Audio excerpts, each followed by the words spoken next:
اعتماد کا لفظ تو چھوٹا سا ہے مگر اس کو ثابت کرنے میں انسان کی ساری زندگی لگ جاتی ہے۔ دل ایک ایسا آئینہ ہے کہ اگر یہ برائی سے پاک ہو تو اس میں سب کچھ نظر آ سکتا ہے۔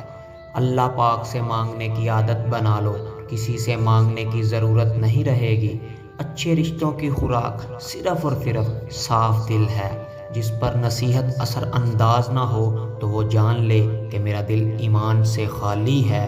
خود کا کسی سے مقابلہ نہ کرو، آپ جیسے ہو بہترین ہو۔ نصیحت بے شک مالک کے ہاتھ میں ہے مگر دعاؤں کا اختیار تو بندوں کو دیا ہے، اور عادتیں ہی جو انسان کا نصیب بدل سکتی ہیں۔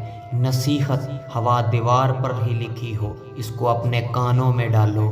کسی اور کے جیسا بننے سے بہتر ہے کہ تم اپنی ایک پہچان بناؤ۔ کامیاب لوگوں کی چغلیاں کرنا ناکام لوگوں کی مجبوری ہوتی ہے، اس لیے درگزر کر دیا کرو۔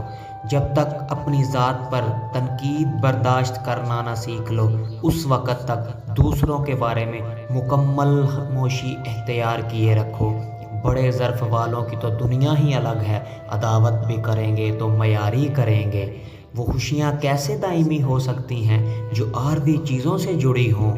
ہر ایک مشکل جس سے تم منہ موڑ لیتے ہو وہ ماضی بن کر تمہاری نیند میں رکاوٹ ڈالے گی۔ لڑائی جھگڑے کے دوران ایک قدم پیچھے ہٹ کر تباہی کو روکا جا سکتا ہے۔ اعتبار سوچ کر کرنا دوستو، ممکن نہیں ہر جگہ دوست ہی ملیں۔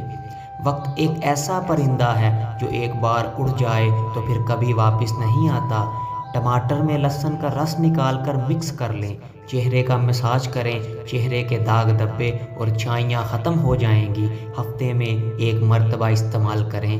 وہ انسان خود پر بڑا ظلم کرتا ہے جو پورے دن اور رات میں ایک دفعہ بھی استغفار نہیں کرتا۔